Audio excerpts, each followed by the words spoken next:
बिस्मिल्लाहिर्रहमानिर्रहीम अस्सलामु अलैकुम रहमतुल्लाह। नवाज शरीफ और आसिफ अली जरदारी की दुबई के अंदर जो मुलाकातें हुई हैं वो मुलाकातें असल में दोनों के दरमियान इस मकसद के लिए हुई कि दोनों दोनों चाहते हैं कि दोबारा से वही बारियों वाला सिलसिला शुरू किया जाए। एक तुम्हारी बारी, एक मेरी बारी, एक तुम्हारी हुकूमत, एक मेरी हुकूमत, एक सूबा तुम्हारे पास, एक सूबा मेरे पास, एक विभाग के अंदर तुम्हारी बारी, एक विभाग के अंदर मेरी बारी। जिस तरह से 2008 से 2018 तक पीपल्स पार्टी नून लीग या आसिफ जरदारी और नवाज शरीफ के दरमियान एक मुआहदा हुआ था। और ये मुआहदा क्या था? मुआहदा असल में इसके पीछे था मिसाक़-ए जमहूरियत, वो जो चार्टर ऑफ डेमोक्रेसी था, जो मिसाक़-ए जमहूरियत के नाम से बड़ा मशहूर हुआ था।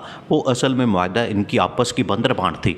आपस में इनकी वजारतों की बंदरबांट थी, ओहदों की बंदरबांट थी, इक़्तिदार की बंदरबांट थी, पैसों की बंदरबांट थी, लूटमार की बंदरबांट थी, हुक्मरानी की बंदरबांट थी, पाकिस्तान के अंदर किस तरह से करप्शन का बाज़ार गर्म करना है उसकी बंदरबांट थी। ये जो इन्होंने बंदरबांट का एक फार्मूला तैयार किया था, उसका नाम इन लोगों ने रखा था मिसाक़-ए जमहूरियत। वो जो मिसाक़-ए जमहूरियत है उसी को कंटिन्यू करने के लिए आखिरकार इन्होंने एक मुलाकात की दुबई के अंदर। अब असल में आपने इस मामले को समझना है। ये जो मुलाकातें हुई ये दो वजूहात की वजह से हो रही थी। इसके पीछे दो वजह हैं। एक तो ये कि इमरान खान पाकिस्तान के अंदर बैठा हुआ है, वो हिल नहीं रहा, वो हट नहीं रहा, वो पीछे जा नहीं रहा, वो सरेंडर कर नहीं रहा, वो इनके आके झुक नहीं रहा। और दूसरा ये कि जनरल आसिफ मुनीर जब तक पाकिस्तान के अंदर बैठा है अब इनकी दाल नहीं गलने वाली। नवाज शरीफ ने तो ये जहन में रखते हुए समझते हुए जनरल आसिफ मुनीर को लगा दिया था कि जनरल आसिफ मुनीर के पता नहीं कौन से राज उसके पास हैं, तो मैं जनरल आसिफ मुनीर को कंट्रोल करके रखूँगा। जनरल आसिफ मुनीर से अपने सारे काम ले लूँगा, उससे NRO ले लूँगा, उससे डिस्क्वालिफिकेशन ख़त्म करवा लूँगा, सारे केसेस ख़त्म करवा लूँगा और मैं पाकिस्तान के अंदर दंदनाता हुआ चौथी बार वज़ीर आज़म बन जाऊँगा। तो ये अब इसकी ख्वाहिश रहनी है। अब इन्होंने मुलाकात की। असल में तो इनकी जो हुकूमत है वो 13-14 जमातों की है। उसके अंदर इत्तेहादी जमातें वो मिल मिला के हुकूमत बनाई गई है। टोटल अगर इनकी जो मेंबर्स की तादाद है जो नून लीग के या पीपल्स पार्टी के वो देखी जाए तो वो ज़्यादा से ज़्यादा 120, 125, 30 बनते हैं। तो बाकी तो इन्होंने पकड़ दकड़ के जमातें जो है रल मिल के कट्ठी कुट्ठी करके इन्होंने बनाई हुई है हुकूमत। इस वजह से जब ये उन्होंने वहाँ पर एक मीटिंग की, उस मीटिंग के अंदर इत्तेहादी जमातों को तो ऑन बोर्ड नहीं लिया गया। उस मीटिंग के अंदर ना MQM थी, ना उस मीटिंग के अंदर जमीयत उलमा इस्लाम थी, ना उस मीटिंग के अंदर ANP थी, ना बलूचिस्तान के लोग थे, ना उसके अंदर और जमातें थीं। कोई एक जमात नहीं थी। सिर्फ वहाँ पर आसिफ जरदारी और ये दो बादशाह जो हैं आसिफ जरदारी और नवाज शरीफ दोनों बैठ के सारे मामलात कर रहे थे, जिसकी वजह से मौलाना फजलुर रहमान तो अब फट गया। अब वो तो फट के सामने आया क्योंकि उसने कहा है कि ये देखिए, उसने बाकायदा तौर पर इस मुलाकात के ऊपर, मामलात के ऊपर, वहाँ पर जो मुलाकातें हुई हैं उसके ऊपर बाकायदा तौर पर एहतजाज किया और हुकूमत से अलहदा होने का फ़ैसला कर लिया। ये अब आपने इस मामले को समझना। मौलाना फजलुर रहमान के साथ जो बंदरबांट की गई थी, मौलाना फजलुर रहमान पूरा उस बंदरबांट के अंदर पूरा उसका हिस्सा था कि सरकारी खाते, सरकारी गाड़ियाँ, सरकारी रिहाइशें, सरकारी घर, सरकारी दौरे, सरकारी लसियाँ, सरकारी जहाज़, सरकारी गाड़ियाँ, सरकारी पेट्रोल, सारा कुछ मिलेगा। वो तमाम चीज़ें होंगी। अब यहाँ पर मौलाना को जब अब ये सारा मामला तय हो रहा है कि निगरान सेटअप और उसके बाद नई हुकूमत, तो मौलाना ये समझ रहा है कि मैं तो बीच में नज़र ही नहीं आ रहा। मुझसे तो इन लोगों ने पूछा भी नहीं, मुझसे तो ये लोग मशवरा भी नहीं कर रहे। मौलाना इसमें से बाकी हालांकि जमातें जितनी सारी हैं वो भी इसके ऊपर शदीद एहतजाज कर रही हैं और वो इसके ऊपर बड़ा खुल के बात कर रही हैं।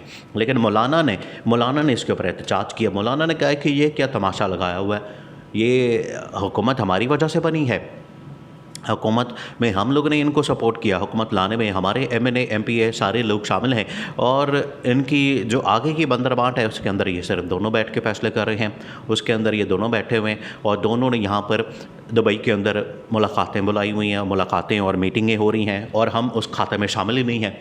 इनको अब समझ आई। देखें, ये जो इमरान खान के ख़िलाफ़ आज इकट्ठे हुए खड़े हैं, आज ये सारे जो इकट्ठे होकर बैठे हैं, आज ये सारे एक जगह पर बैठे हुए हैं इमरान खान के ख़िलाफ़, वो सिर्फ इस वजह से कि इमरान खान किसी तरह से माइनस हो जाए। उसके लिए तो इन लोगों ने सब कुछ करके देख लिया, इमरान खान तो माइनस नहीं हो रहा। इमरान खान तो उधर का उधर ही है, इमरान खान को उधर बराबर भी फ़र्क नहीं पड़ा। अब ये इनको समझ आ गई कि इमरान खान को तो हम निकाल नहीं सक रहे। अब ये ना हो कि अगर हमारा जो आपस में बंदर बांट है वो कहीं ख़त्म ना हो जाए और इमरान खान सारी सीटें ना निकाल के ले जाए, इमरान खान ही पूरा हलवा मांडा ना निकाल के ले जाए, इमरान खान ही पूरी हलवे की देगी ना उठा के ले जाए। इनको ये फ़िक्र पड़ी हुई है। इस वजह से आपस की इनकी लड़ाइयाँ, आपस के इनके, आप इससे अंदाज़ा करें कि जो गिलगित बल्तिस्तान के अंदर इंतखाबात हुए, गिलगित बल्तिस्तान के अंदर जो इमरान खान की हुकूमत को उड़ाई गई, इमरान खान की हुकूमत और उसका सीएम फारग किया गया, पूरी साजिश करके इमरान खान के ख़िलाफ़ ये पूरा महाज तैयार करके गिलगित बल्तिस्तान में उसका चीफ़ मिनिस्टर पहले फारग किया जाता है, डिस्क्वालीफाई किया जाता है। उसके बाद क्या किया जाता है, आपने उसके बाद तमाशा देखना है। क्या लगता है, 4 वोट हैं उसके पास, न्यू पीपल्स पार्टी के पास, वो अपना कैंडिडेट खड़ा कर देती है चीफ़ मिनिस्टर के लिए। 3 वोट हैं नून लीग के पास, वो अपना कैंडिडेट खड़ा कर देती है चीफ़ मिनिस्टर के लिए। 1 वोट जमीयत उलमा इस्लाम के पास है, मौलाना के पास सिर्फ 1, वो कल्ला ही खड़ा हो जाता है। वो किस तरह से सीएम बनेगा? आप इनके तमाशे देखें, आप इनकी जमहूरियत देखें। हर एक ने अपना अपना कैंडिडेट खड़ा कर दिया। फिर वहाँ से इस्टेब्लिशमेंट से इनको डंडा आता है कि भाई आपने यहाँ पर ये जो सारी सफाई की है, इमरान खान की हुकूमत का ख़ात्मा किया है, उसको हमने फारग किया है चीफ़ मिनिस्टर को जज के ज़रिए मैनेज मुनज करके, सारा कुछ करके, तो ये सारी ग्राउंड तो हमने तैयार की, ये सफाई तो हमने की है, यहाँ पर पिच तो हमने तैयार की है। तो उसके बाद ओपनिंग बैट्समैन किसने आना है, इसका फ़ैसला भी हम करेंगे या आप नहीं करेंगे। इस वजह से इनको बड़ी दो टोक अंदाज में इनको बताया गया कि ये आप तमाशे बंद करें। इमरान खान की हुकूमत का ख़ात्मा सिर्फ इस वजह से किया था कि हम अपनी मर्ज़ी का बंदा लाएं। और अब इन लोगों के साथ होना क्या है, इन लोगों के साथ ये होना है कि इस्टेब्लिशमेंट ने जिस बंदे के ऊपर हाथ रखना है, इस्टेब्लिशमेंट ने कहना सबको इसी ने वोट देना है, सब ने इसी को वोट देना है और किसी बंदे को नहीं। और ये जो अपने आप लोगों ने अपनी मंजी ढाली है, अपनी 1.5 इंच की आपने जो मस्जिद बना ली है, इसको उठाएँ, इन्हों चुक्को तो इथों दौड़ो। ये अब इस्टेब्लिशमेंट ने इनको पैगाम दिया।